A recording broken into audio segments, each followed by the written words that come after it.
함께 은혜 나누실 본문의 말씀은 시편 42편 5절 말씀입니다. 본문의 말씀을 함께 읽겠습니다. 내 영혼아, 네가 어찌하여 낙심하며 어찌하여 내 속에서 불안해하는가? 너는 하나님께 소망을 두라. 그가 나타나 도우심으로 말미암아 내가 여전히 찬송하리로다. 아멘. 함께 읽은 본문의 말씀을 가지고 주님과 동행하는 삶 21번째 은혜의 말씀을 나누겠습니다. 무더운 여름 폭염 가운데서 일하는 분들은 목마름이 심해지고 그들의 마음속에는 시원한 얼음 냉수를 간절히 사모하는 마음으로 가득 채워지게 됩니다. 우리 인간의 마음속에 내면에는 간절히 바라고 소원하는 또 열망하는 갈망하는 것이 있습니다. 그런데 그것이 삶의 여정 가운데 어느 한 시점에 어떤 한 상황을 만나게 될 때 그 열망과 갈망이 드러나게 됩니다. 어떤 사람은 평생 살아가며 돈을 바라고 갈망합니다. 어떤 사람은 정치의 권력을 바라고 갈망합니다. 어떤 사람은 인기와 명예를 바라고 갈망합니다. 그렇다면 주님과 동행하는 성도의 삶에서 우리는 과연 무엇을 갈망하며 지금까지 살아왔습니까? 앞으로 우리가 신앙생활 할 때 무엇을 갈망하며 살아야 될까요? 찬송가 빈들의 마른 풀같이라고 하는 찬양의 가사가 우리의 심령 상태를 대변해 주지 않나 하는 생각을 해보았습니다. 빈들의 마른 풀같이 시들은 나의 영혼, 주님의 허락한 성령 간절히 기다리네. 가물어 메마른 땅에 단비를 내리시듯 성령의 단비를 부어 새 생명 주옵소서. 오늘 우리의 영혼, 우리의 심령 내면은 빈들의 마른 풀같이 시들어 있지 않습니까? 그렇다면 인생의 문제 해답은 성령의 단비, 은혜의 소낙비, 그것을 우리가 간절히 사모하고 찾아야 인생의 목마름, 갈급함이 해결되어질 줄 믿습니다. 오늘 시편 42편 1절과 2절 말씀에 시인은 하나님이여 사슴이 시냇물을 찾기에 갈급함같이 내 영혼이 주를 찾기에 갈급하니이다. 내 영혼이 하나님 곧 살아계시는 하나님을 갈망하나니 내가 어느 때에 나아가서 하나님의 얼굴을 배울까? 라고 하면서 간절히 하나님에 대한 갈망을 품고 있음을 드러내고 있습니다. 우리는 인생의 여정 속에 매우 중요한 순간들을 지나갑니다. 그리고 중요한 순간들마다 언제나 우리에게는 선택과 결정이라고 하는 과제를 가지게 됩니다. 하루도 빠짐없이 매 순간마다 중요한 순간에 의사결정을 하고 선택하며 살아가는 것이 인생이죠. 삶의 방향을 결정짓는 아주 중요한 의사 선택과 결정뿐 아니라 사소한 결정 등 인생에는 끊임없이 결정과 선택을 하며 살아가는 일들이 계속 되어지고 있습니다. 인생의 중요한 순간, 특별히 위기와 고난, 환난을 만날 때에 우리가 어떤 선택과 결정을 하며 매일 매 순간마다 살아가느냐, 그 인간의 선택과 태도에 따라서 그 이후의 삶은 극명하게 차이가 나는 것을 우리가 꼭 잊지 말아야 합니다. 주님과 동행하는 성도는 위기의 상황을 만날 때 믿음의 결단과 선포로 영적인 승리를 누리며 살아갈 수 있어야 합니다. 건강한 그리스도인으로 주님과 동행하는 성도의 삶에도 위기의 상황이 다가옵니다. 그때 우리는 어떻게 신앙적으로 영적으로 대처하며 승리의 삶을 살아갈 수 있을까요? 오늘도 본문을 통해 세 가지 함께 은혜를 나누고자 합니다. 첫 번째, 함께 읽겠습니다. 마음이 낙심될 때 주를 기억해야 합니다. 삶의 고난과 역경이 닥쳐서 마음이 무너지고 낙심될 때 오늘 본문의 시인은 자기 자신을 향해서 믿음의 질문을 던집니다. 그리고 이어서 해답을 찾고 제시합니다. 시편 42편 5절 말씀에 내 영혼아 내가 어찌하여 낙심하며 어찌하여 내 속에서 불안해하는가 질문합니다. 그리고 이어서 곧 해답을 제시합니다. 너는 하나님께 소망을 두라. 그가 나타나 도우심으로 말미암아 내가 여전히 찬송하리로다. 오늘 시인은 시편 42편에 계속해서 이 말씀들을 반복하고 있는데 동일한 말씀이 11절에도 기록되어 있습니다. 내 영혼아 네가 어찌하여 낙심하며 어찌하여 내 속에서 불안해하는가. 너는 하나님께 소망을 두라. 나는 그가 나타나 도우심으로 말미암아 내 하나님을 여전히 찬송하리로다. 질문과 함께 해답을 찾고 제시하고 있는 걸 봅니다. 우리의 영혼이, 우리의 마음이 속에서부터 낙심되고 절망되고 흔들리고 무너져 내릴 때 우리 믿음의 성도들은 결단을 하고 선택하며 영적으로 주님을 기억하며 나아가야 합니다. 인생의 위기가 다가옵니다. 그럴 때 시인과 같이 영적인 믿음의 결단력을 가지고 하나님을 갈망하며 하나님을 선택하며 하나님을 찾으며 나아가는 우리 모두가 되시기를 주님의 이름으로 축복합니다. 다시 오늘 본문 42편 1절과 2절을 읽겠습니다. 하나님이여 사슴이 시냇물을 찾기에 갈급함 같이 내 영혼이 주를 찾기에 갈급하니이다. 내 영혼이 하나님 곧 살아계시는 하나님을 갈망하나니 내가 어느 때에 나아가서 하나님의 얼굴을 배울까. 신약 성경의 누가복음 15장을 보면 탕자의 비유가 나옵니다. 탕자는 아버지에게 자신이 받을 유산의 몫을 먼저 달라고 하여서 그렇게 아버지로부터 상속을 미리 받아 집을 나가 타국으로 가게 됩니다.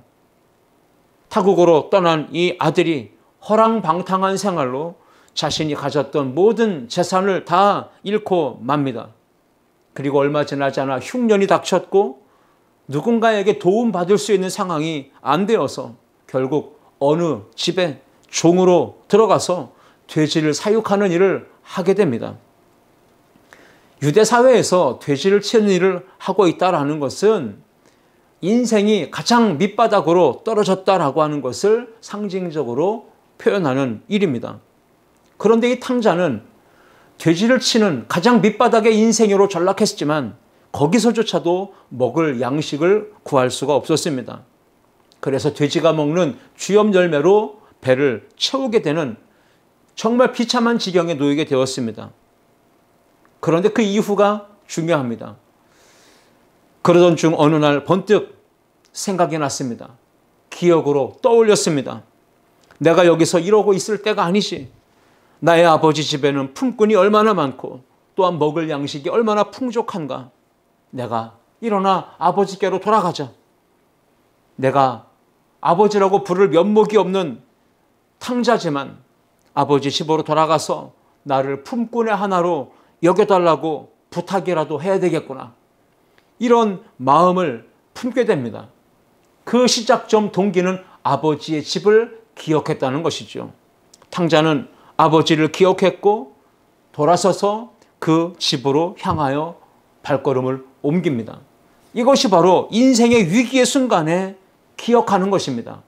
나를 품어줄 수 있는 곳, 나를 받아서 사랑으로 품어줄 수 있는 그 아버지의 품을 기억하고 그 순간에 올바른 믿음의 결정과 선택을 하고 그 아버지의 집으로 나아가기로 결단했을 뿐 아니라 자리에서 일어나 한 걸음 떼어 행동으로 옮겼다는 것이죠. 그렇게 탕자가 아버지의 집으로 돌아갔을 때 저 멀리서부터 아버지는 아들이 집으로 돌아오고 있다는 것을 알아채고 단숨에 달려가서 아들을 끌어안습니다. 그리고 눈물을 흘리시더니 손에 있는 가락지를 뽑아서 아들의 손에 끼워주었습니다. 고대 사회에, 유대 사회에 가락지를 끼워줬다는 것은 나의 아들이라는 것을 확증하는 표시입니다. 너는 여전히 내 아들이다. 너는 여전히 나의 사랑하는 아들이다. 라고 하는 그러한 신분의 정체성을 분명하게 확인시켜주는 표현이었습니다. 다만 아들로서의 지위나 자격이나 권세는 아버지의 집을 기억하고 아버지의 집으로 돌아가야 되겠다라고 하는 믿음의 결단과 선택을 하고 한 걸음 떼어 믿음의 행동으로 옮겼을 때 아버지의 집으로 돌아갔을 때 그 아들의 지위와 자격을 누릴 수 있었던 것입니다. 탕자의 비유에서 핵심은 터닝 포인트입니다. 탕자가 터닝 포인트가 언제 있었습니까? 아버지의 집을 기억한 것입니다. 그리고 돌아가야 되겠다고 결단하고 다짐한 순간, 첫 발짝을 뗀 그 순간이 바로 터닝 포인트가 되었던 것입니다. 신앙생활 가운데 영혼이 마음이 낙심되고 흔들리는 무너지는 위기의 상황을 만날 수 있습니다. 그럴 때 저와 여러분들은 주님을 기억하시고 하나님의 품으로 더 가까이 나아가는 믿음의 결단과 믿음의 행동이 있기를 주님의 이름으로 축복합니다. 마음이 흔들리고 무너질 때, 영적으로 침체되고 바닥을 치며 탈진하여질 때, 그때 주를 기억하는 것은 사실 쉽지는 않습니다. 그러나 여러분, 낙심될 때 내가 무엇을 찾고 무엇을 기억하고 무엇을 의지하느냐에 따라서 인생의 회복과 치유 아니면 인생의 실패와 좌절이 결정된다는 사실을 기억하시기 바랍니다. 인생의 위기와 고난이 다가와 마음이 흔들리고 무너지며 절망이 될 때 술을 찾고 부정적인 생각에 빠지고 나보다 힘이 있는 권력자를 찾거나 또는 점술가나 무당이나 또 철학관 가서 자신의 인생을 물어보고 의지하는 것, 그것만큼 무지하고 어리석은 인생이 없을 것입니다. 힘들고 어려운 일을 만났을 때 대다수의 사람들은 인생을 비관하거나 절망하고 또 포기하기도 합니다. 그러나 오늘 시편 42편의 저자 시인은 마음이 흔들리고 낙심되는 일을 만났을 때 오히려 하나님을 갈망하며 하나님을 간절히 찾습니다. 구원과 은혜를 베푸시는 주를 기억했기 때문에 그렇습니다. 시편 42편 6절과 7절 말씀해 보시겠습니다. 내 하나님이여, 내 영혼이 내 속에서 낙심이 되므로 내가 요단 땅과 헤르몬과 마살산에서 주를 기억하나이다. 주의 폭포 소리에 깊은 바다가 서로 부르며 주의 모든 파도와 물결이 나를 휩쓸었나이다. 오늘 본문의 문학적 장르는 시온시입니다. 즉 시온산 예루살렘 성전을 바라보면서 그리워하면서 불렀던 노래라고 하는 뜻이죠. 시인은 이방 땅에서 또 돌아다니며 피난처가 될 만한 곳을 찾아다니며 고난 가운데 놓여 있었던 상황에서 오늘 시편을 기록한 것입니다.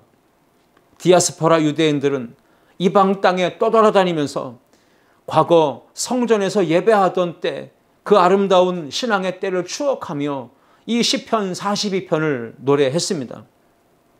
오늘 시편 42편이 이 고라자손의 시인데 이 고라자손 중 한 사람이 불가피하게 안정적인 삶의 자리를 떠나서 갈릴리 바다 북쪽에 위치한 지역들, 성전이 있는 예루살렘에서 아주 멀리 떨어져 있는 곳까지 피신해서 방황하고 있을 때 지은 시라고 우리가 볼 수 있습니다. 요단 땅, 헤르몬산, 미살산이라고 하는 표현을 통해 지금 시인이 성전에서 멀리 떨어져 있는 피난할 곳을 찾아서 떠나 있는 상태라고 하는 것을 우리에게 보여주고 있습니다. 원수, 대적들은 이방 땅에서 피난하여 고통과 고난을 겪고 있는 시인 하나님의 백성을 향해서 비방하고 조롱하며 이렇게 외칩니다. 오늘 본문 시편 42편 3절과 4절 말씀에 사람들이 종일 내게 하는 말이 내 하나님이 어디 있느뇨 하오니 내 눈물이 주야로 내 음식이 되었도다. 내가 전에 성의를 지키는 무리와 동행하며 기쁨과 감사의 소리를 내며 그들을 하나님의 집으로 인도하였더니 이제 이 일을 기억하고 내 마음이 상하는도다. 하나님의 성전에서 멀리 떨어져서 이방 땅에서 고난받고 대적들로부터 비방과 조롱을 당하면서 슬픔과 탄식에 젖은 안타까운 상황이지만 시인은 하나님을 절대적으로 바라보고 의지합니다. 그 믿음을 표현한 그 노래가 바로 오늘 시편 42편입니다. 현재 마음이 낙심되는 일이 있고 마음이 흔들리고 요동할 수밖에 없는 어렵고 고난스러운 상황에 처했지만 그 어려움 중에도 시인은 하나님의 은혜 안에서 믿음의 눈을 떠서 오늘 시편을 고백하고 있습니다. 어떤 어려움이 있었는지 구체적으로는 기록하고 있지 않지만 오늘 본문의 7절을 보시면 폭포소리, 깊은 바다, 모든 파도와 물결이라고 하는 표현들을 통해서 심히 어려움과 큰 고난에 직면해 있었구나라고 하는 것을 우리가 생각해 볼 수 있습니다. 그런데 이 시인이 영적인 눈이 열렸습니다. 그리고 오늘 7절에서 고백하기를 주의 폭포소리, 주의 모든 파도와 물결이라고 고백하는 것을 보면 시인은 지금 고난 중에 있었지만 이 고난과 시련과 역경과 환난이 어려움이 주님이 나에게 주신 시련과 고난이었다고 하는 것을 믿음의 눈을 열어 깨닫게 된 것입니다. 그래서 이렇게 고백한 것이죠. 하나님이 나에게 고난, 즉 폭포나 파도나 거센 물결을 내게 보내주셨다면 하나님께서 그 고난도 다 거두어 가실 수 있고 그 고난이 내게서 떠나가게 하시며 이 환난에서 나를 건져주실 수 있다라고 하는 믿음을 가지고 오늘 고백하며 노래하고 있는 것입니다. 그러므로 여러분 낙심되는 상황을 만났습니까? 믿음의 눈을 들어 주님을 바라보십시오. 그리고 믿음의 결단을 하며 주님을 기억하고 주님을 찾고 주님 앞에 간절히 갈망하며 나아가기를 축복합니다. 그러한 영적인 결단과 선택이 있으면 환난에서 건져주시는 구원의 하나님, 놀라우신 하나님의 은혜를 경험하는 복된 성도들이 되어질 줄 믿습니다. 그러므로 우리는 인생에서 내가 가장 잘한 일이 무엇인가 훗날 뒤돌아보며 생각할 때 예수님을 믿기로 결단하고 선택하고 주님의 몸된 성전으로 나아갔던 것이 내가 가장 잘한 일이구나 라고 하는 것을 생각하게 될 것이고요. 무슨 일이 있어도 성전을 멀리하지 않고 항상 주님의 몸된 교회를 가까이 하며 그 교회를 중심으로 신앙생활 하려고 몸부림친 것이 참 잘한 일이구나 라고 생각하게 될 것입니다. 무엇보다 마음이 흔들리고 낙심되고 무너질 때 구원의 주 하나님을 기억하게 된 것, 그리고 하나님을 찾고 갈망하고 그 앞으로 믿음으로 나아갔던 것, 그것이 바로 내 인생에서 가장 잘한 선택이요 결단이었다는 것을 우리가 생각해 보게 될 수 있을 것입니다. 사방으로 우겨싸임을 당할지라도 절대로 쌓이지 않습니다. 답답한 일을 당해도 낙심하지 않습니다. 그것이 바로 하나님을 모시고 사는 우리 그리스도인의 특권이요, 그것이 하나님의 백성들이 누리는 복입니다. 고린도후서 4장 8절과 9절 말씀에 우리가 사방으로 우겨싸임을 당하여도 쌓이지 아니하며 답답한 일을 당하여도 낙심하지 아니하며 박해를 받아도 버림받지 아니하며 거꾸로 뜨림을 당하여도 망하지 아니하고 라고 고백하고 있지 않습니까? 마음이 흔들리고 낙심될 때 주를 기억하는 믿음의 결단으로 치유와 회복과 구원의 역사를 경험하는 우리 모든 성도들 되시기를 주님의 이름으로 축원합니다. 두 번째 함께 읽겠습니다. 찬송과 기도로 담대하게 나아가야 합니다. 고난으로 인하여 마음이 흔들리고 낙심될 때 우리는 시인처럼 주를 기억하고 바라보는 믿음의 결단과 선택과 행동이 중요하다는 것을 잊지 말아야 합니다. 불안하고 두려움이 밀려오는 위기의 상황을 만날 때 오늘 시인처럼 흔들리지 말고 주님을 향한 찬송과 기도로 담대하게 나아가는 우리 모두가 되시기를 축복합니다.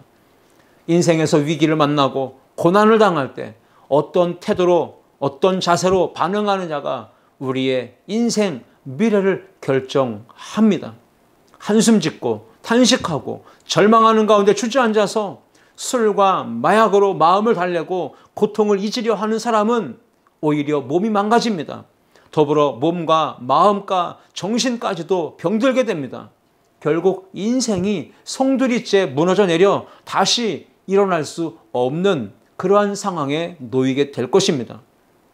힘들고 어려운 일, 인생의 위기와 고난을 만날 때 부모님 탓하고 남 탓하고 원망하며 불평하고 저주하면 내 영혼이 피폐해집니다. 내 영혼이 황폐해집니다. 결국 처참하게 깨어져서 회복 불가능의 상태로 놓여지게 됩니다. 인생의 고난과 위기와 문제가 다가왔을 때 세상 불신자들처럼 점집을 찾아다니며 점보거나 무당을 찾아가서 의지하며 구슬하거나 그렇게 되면 결국 영혼이 어둠의 권세 사단 마귀에게 사로잡혀 짓밟히게 되고 결국 망하는 인생이 되고 마는 것입니다. 그러므로 주님과 동행하는 성도들은 위기와 문제와 고난을 당할 때 인간적인 방법과 수단을 동원하면서 힘이 있는 동료, 일가 친척, 사돈의 팔촌, 권력자들을 찾아다니면서 도와달라고 애걸복걸하며 매달리는 것, 그것은 하나님께서 기뻐하지 않으신다는 것을 기억해야 합니다. 시편 146편 3절 이하 5절 말씀에 귀인들을 의지하지 말며 도울 힘이 없는 인생도 의지하지 말지니 그의 호흡이 끊어지면 흙으로 돌아가서 그날에 그의 생각이 소멸하리로다. 야곱의 하나님을 자기의 도움으로 삼으며 여호와 자기 하나님에게 자기의 소망을 두는 자는 복이 있도다. 그러므로 도울 힘이 없는 인생, 사람을 도움으로 삼으면 결국 그가 나를 도와주지 않을 때 마음이 낙심되고 실망하고 상처를 받고 그 사람도 연약하여 언젠가 무너지게 될 때 나도 함께 동시에 무너질 수 있다는 사실을 잊지 말아야 합니다. 물에 빠진 사람은 지푸라기 하나라도 있으면 붙잡으려고 하고 매달리고 싶은 심정, 그건 생존을 위한 인간의 본능적 행동입니다. 주님과 동행하는 성도는 인생의 위기가 닥쳤을 때 어떻게 해야 할까요? 오늘 시편 42편은 하나님께 소망을 두고 하나님께 도움을 구하며 찾고 기도하라고 말씀하고 있습니다. 시편 42편 8절과 9절 말씀입니다. 낮에는 여호와께서 그의 인자하심을 베푸시고 밤에는 그의 찬송이 내게 있어 생명의 하나님께 기도하리로다. 내 반석이신 하나님께 말하기를 어찌하여 나를 잊으셨나이까? 내가 어찌하여 원수의 압제로 말미암아 슬프게 다니나이까 하리로다. 시편의 저자는 지금 생각지 않은 뜻하지 않은 고난을 만났습니다. 그래서 먼 곳까지 피하여 피신해 있는 처지였습니다. 거기다가 주변의 사람들은, 대적자들은 이 고난과 시련과 어려움을 겪고 있는 오늘 시인을 향해서 너의 하나님이 살아계시다면 어떻게 이런 일이 너에게 있을 수 있느냐라고 말하며 비방하고 조롱하고 있었습니다. 그러할 때 시인은 어떻게 했습니까? 나는 여전히 하나님을 더욱더 신뢰하고 하나님 앞에 기도하며 찬송하며 나아갈 것이다 라고 믿음으로 결단하고 그렇게 행동으로 옮기고 있습니다. 오늘 9절 말씀에 기록하기를 반석이라고 했습니다. 하나님은 나의 반석이십니다 라고 고백하고 있습니다. 반석은 어떤 비바람이 몰아쳐도 절대 흔들리거나 무너지지 않는 굳건한 견고한 하나님을 의미하고 상징하는 것입니다. 그러므로 반석이신 하나님께 견고한 신뢰를 보이면서 나아가는 자는 어떤 상황을 만나도 절대로 요동하지 않는다는 사실을 여러분 믿음으로 살아가기를 주의 이름으로 축원합니다. 내가 어찌하여 원수의 압제로 말미암아 슬프게 다니나이까 라고 하는 이 시편 기자의 이 탄식과 기도가 하나님은 절대로 나를 절망에 빠뜨리지 않으시고 원수의 압제로부터 나를 건져주시는 구원의 반석이 되신다고 하는 오히려 역설적인 믿음의 고백입니다. 여러분의 혼자 힘으로 해결할 수 없는 어려운 문제, 고난을 만나셨습니까? 오늘 시인처럼 그러할수록 더 여전히 하나님을 찬송하시고 기도의 줄을 굳게 붙잡는 믿음의 성도들이 될 수 있기를 주님의 이름으로 축원합니다. 찬송과 기도는 능력이 있습니다. 인생의 어두운 밤을 밝은 낯으로 바꿔주는 힘이 찬송과 기도에 있습니다. 잠자는 영혼을 깨워주며 무기력한 무릎을 일으켜 세워주는 힘이 바로 찬송과 기도에 있습니다. 마귀의 견고한 진을 파하는, 깨뜨리는, 그리고 모든 질병과 아픔과 상처를 고치고 치유하는 능력이 바로 찬송과 기도에 있습니다. 예수님의 제자들이 귀신 들린 아이를 고쳐주신 예수님께 이렇게 질문합니다. 예수님, 어떻게 이런 일이 있을 수 있습니까? 라고 물었을 때 예수님은 제자들에게 분명하게 답안을 제시하십니다. 마가복음 9장 29절입니다. 이르시되 기도 외에는 다른 것으로는 이런 종류가 나갈 수 없느니라 말씀하셨습니다. 여러분의 인생에 문제를 만났습니까? 그때 인간적인 방법과 수단을 찾지 말고 하나님 앞에 나아가 찬송하고 기도의 줄을 붙잡고 믿음으로 몸부림쳐 하나님의 치유와 기적의 역사를 맛보는 우리 모든 성도들 되시기를 주님의 이름으로 축복합니다. 기도하면, 그것도 합심하여 함께 기도하면 하나님의 영광이, 하나님의 역사가 나타나게 될 줄 믿습니다. 마태복음 18장 19절 말씀에 진실로 다시 너희에게 이르노니 너희 중에 두 사람이 땅에서 합심하여 무엇이든지 구하면 하늘에 계신 내 아버지께서 그들을 위하여 이루게 하시리라 말씀합니다. 인생의 고난과 역경, 어려운 문제를 만났을 때 주님과 동행하는 성도들은 기도의 자리로, 찬송의 자리로, 예배의 자리로, 말씀이 들려지는 자리로 나아가야 하는 것입니다. 국가 위기, 국가적 재난을 대응하는 많은 관계 부처들이 우리나라에도 있습니다. 행정안전부, 재난방지청, 질병관리청, 119 구조대 등 많은 기관과 부처에 재난 발생 시, 위기 발생 시 구체적인 대응하는 매뉴얼들이 다 세세하게 나와 있습니다. 여러분, 하나님 나라에도 주님과 동행하는 성도들이 고난과 위기를 겪을 때 구원해내는, 건져주는 강력한 구조대가 있다는 사실을 기억하시기 바랍니다. 하나님의 천군 천사들이 군대에서 말하는 5분 대기조와 같이 대기하고 있다가 성도들이 고난과 위기를 만났을 때 찬송하고 기도하면 하나님께서 당장 가서 그를 도우라고 명령하십니다. 그때 천사들이 즉시 내려와서 고난당한 문제 가운데 있는 성도들을 그 위험한 상황에서 건져주시고 그 위기의 문제들을 해결해 주실 줄 믿고 찬송하며 기도하는 삶을 살아가는 우리 모두가 되시기를 주님의 이름으로 축복합니다. 예수님도 고난을 만나셨을 때, 앞두셨을 때, 십자가의 핍박과 죽음을 앞두셨을 때 제자들에게 본보기로 보여주신 삶이 있습니다. 위기 대응 행동 요령이죠. 그것은 바로 겟세마네 동산의 기도입니다. 예수님은 동산으로 올라가실 때 찬미하면서, 즉 찬송을 부르며 나아가셨고 하나님 아버지께 간절히 기도하셨습니다. 마태복음 26장 30절 말씀에 이에 그들이 찬미하고 감람산으로 나아가니라. 찬미하며 기도의 자리로 나아가는 것이 재난과 위기를 만난 그리스도인이 고난을 극복하는 매뉴얼입니다. 야고보서 5장 13절 말씀에 야고보 사도는 이렇게 권면합니다. 너희 중에 고난당하는 자가 있느냐? 그는 기도할 것이요. 즐거워하는 자가 있느냐? 그는 찬송할지니라. 고난당했습니까? 기도의 자리로 나아가십시오. 즐거워하는 자가 있느냐? 그는 찬송할지니라 하신 말씀을 기억하십시오. 찬송하고 기도하면 구원의 반석이신 하나님께서 모든 재난과 위험과 위기 속에서 주님과 동행하는 성도를 반드시 건져내어 주실 줄 믿습니다. 세 번째, 함께 읽겠습니다. 영혼을 향해 승리를 선포해야 합니다. 주님과 동행하는 신앙생활 가운데 영적인 싸움에 승리하는 비결이 있습니다. 그것은 승리할 것을 믿음으로 바라보며 담대하게 선포하는 것입니다.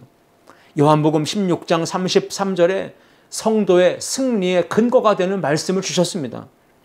이것을 너희에게 이르는 것은 너희로 내 안에서 평안을 누리게 하려 함이라. 세상에서는 너희가 환난을 당하나 담대하라. 내가 세상을 이기었노라 말씀하셨습니다. 우리는 예수님이 승리하셨듯 우리도 반드시 승리한다고 하는 믿음을 가져야 합니다. 지금 현실은 고난과 역경과 시련과 위기를 만나고 있지만 선취적 승리의 믿음을 가지고 앞으로 이루어질, 앞으로 하나님이 베푸실 승리를 미리 앞당겨 바라보며 이루어졌다고 선포하는 확신 가운데 살아가는 우리 성도들이 되어야 할 줄 믿습니다. 예수님을 믿고 구원받습니다. 병고침 받습니다.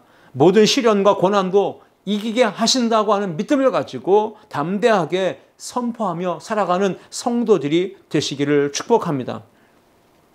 예수님을 믿는 성도들도 인생 여정 가운데 환난을 만나고 시련을 만나고 문제를 만납니다. 그때 믿음으로, 그것도 선취적 승리를 확신하는 믿음으로 우리가 선포하며 하나님 앞에 담대하게 나아가 살아가야 합니다. 미래의 장래에 이루어질 하나님의 구원 역사, 승리 역사를 바라보며 선취적 믿음을 가질 때 우리는 평안함을 누리고 담대함을 누리고 기쁨으로 신앙생활을 할 수 있게 되는 것입니다. 오늘 본문에서 시인은 힘들고 어렵고 곤고한 상황에 처해 있었지만 하나님의 구원과 승리를 확신하고 있습니다. 그리고 자기 자신을 향하여 담대하게 선취적 신앙으로 선포하고 있습니다. 시편 42편 10절과 11절 말씀입니다. 내 뼈를 찌르는 칼같이 내 대적이 나를 비방하여 늘 내게 말하기를 네 하나님이 어디 있느냐 하도다. 내 영혼아 네가 어찌하여 낙심하며 어찌하여 내 속에서 불안해하는가. 너는 하나님께 소망을 두라. 나는 그가 나타나 도우심으로 말미암아 내 하나님을 여전히 찬송하리로다. 아멘. 신앙생활하는 가운데 주님과 동행하는 성도들이 위기를 만나고 문제와 고난을 만날 때 사단 마귀 원수는 다가와서 칼같이 찌르는 말로 비방하고 조롱할 것입니다. 네, 하나님이 도대체 어디 계시느냐? 여러분, 마귀가 우리를 향하여 던지는 비방과 조롱의 말에는 함정이 있습니다. 하나님을 육신의 눈으로 볼 수 있는 인간이 없습니다. 그래서 하나님을 좀 보여달라라고 말하는 이 마귀의 말, 세상 사람들의 말은 우리 믿음의 사람들을 넘어뜨리고 주저앉게 만드는 마귀의 고차원적인 방법이요 수단입니다. 육신을 입은 인간은 결국 연약하여 한계가 있기에 영이신 하나님을 육신의 눈으로는 직접 볼 수가 없어요. 육신적으로 건강함으로 또 성공함으로 하나님의 살아계신 존재 여부를 증명해 보이라고 말하는 것은 사단의 속임수에 불과한 것입니다. 땅에 사는 인간은, 우리 주님과 동행하는 성도는 육신을 입었기 때문에 자연스럽게 늙고 병들고 기력이 쇠하여져서 결국에는 죽기 마련입니다. 나라가 어려우면 예수 믿는 사람들도 함께 어려움을 겪습니다. 경제가 어렵고 사회가 병들면 함께 경제적으로 어려움을 겪고 그 사회가 병들면 함께 고난을 당하는 것이 자연스러운 것입니다. 공동체가 함께 흔들리고 더불어 고난과 역경을 당하는 것, 이것이 바로 공동체 안에 속한 우리 그리스도인의 삶입니다. 바로 이러한 위기와 고난과 역경의 사회 삶 속에 우리가 하나님의 살아계심을 분명하게 증명하고 보여줄 수 있는 비결이 있습니다. 그것은 무엇일까요? 고난을 만났을 때 하나님의 섭리를 신뢰하고 붙잡는 것입니다. 고난을 만났을 때 오히려 시편 42편의 저자와 같이 찬송하는 것이고 기도의 줄을 굳게 붙잡는 것입니다. 나아가 선취적 승리의 믿음을 가지고 담대하게 나는 이긴다, 할 수 있다, 선포하고 나아가는 것입니다. 그럴 때 마귀는 한 길로 왔다가 7길로 도망가는 승리 역사를 우리가 경험하게 될 줄 믿습니다. 시인은 내 하나님이 어디 있느냐라고 칼같이 찌르며 비방하는 말을 쏟아내는 원수들 앞에 이렇게 믿음으로 선포했습니다. 오늘 본문 5절과 동일하게 기록된 11절 말씀이죠. 내 영혼아 네가 어찌하여 낙심하며 어찌하여 내 속에서 불안해하는가. 너는 하나님께 소망을 두라. 그가 나타나 도우심으로 말미암아 내가 여전히 찬송하리로다. 그렇습니다. 여기까지 인도해 주신 에베네셀의 하나님께서 주님과 동행하는 성도들의 장래의 삶에도 함께 동행하시며 도와주실 것입니다. 밤이 지나가게 하시며 기쁨으로 광명의 새 아침을 맞이할 수 있도록 우리를 붙드시며 형통한 길로 인도하실 것을 믿고 담대하게 승리를 확신하며 선취적 신앙으로 선포하며 나아가는 우리 모든 성도들 되시기를 주님의 이름으로 축복합니다. 고난을 만나고 시련을 겪게 될 때 담대하게 승리를 선포해야 합니다. 기도하면서 인생의 역전을 이루었던 야베스가 기억나지 않습니까? 역대상 4장 9절 이하 10절 말씀해 보시면 야베스는 그의 형제보다 귀중한 자라. 그의 어머니가 이름하여 이르되 야베스라 하였으니 이는 내가 수고로이 낳았다 함이었더라. 태어날 때부터 고통이요 저주요 망한 인생이요 가난과 궁핍과 성공을 꿈꿀 수 없는 절망적인 사람이었습니다. 그런데 야베스는 그러한 비참한 인생에 역전을 이룹니다. 그 비결이 바로 이스라엘 하나님께 아뢰어 기도했기 때문입니다. 주께서 내게 복을 주시려거든 나의 지역을 넓혀주시고 주의 손으로 나를 도우사 환난을 벗어나 근심이 없게 하옵소서 하였더니 하나님이 그가 구하는 것을 허락하셨더라 말씀합니다. 그러므로 낙심이 찾아올 때, 절망이 찾아왔을 때 나의 영혼을 향해 승리를 선포하며 하나님의 구원의 역사로 인생 역전을 체험하는 주님과 동행하는 우리 성도님들 되시기를 주님의 이름으로 축원합니다. 기도하시겠습니다. 하나님 아버지, 시편 42편 고라자손의 시를 통하여 마음이 낙심되고 무너지고 힘들 때 구원의 주 기억하게 하여 주시옵소서. 어려울 때일수록 하나님 앞에 찬송하며 기도의 줄을 붙잡고 나아가는 주의 권속들이 되게 하여 주옵소서. 인생을 바라보며 절망하고 좌절할 것이 아니라 이미 이루어진 승리의 확신을 가지고 선취적 믿음으로 승리를 선포하며 나아가는 우리 모든 성도들 되게 하여 주옵소서. 또 한 주간 주님을 의지하고 믿음으로 주님과 동행하는 모든 성도들에게 평안함으로 담대함으로 승리함으로 역사하여 주옵소서.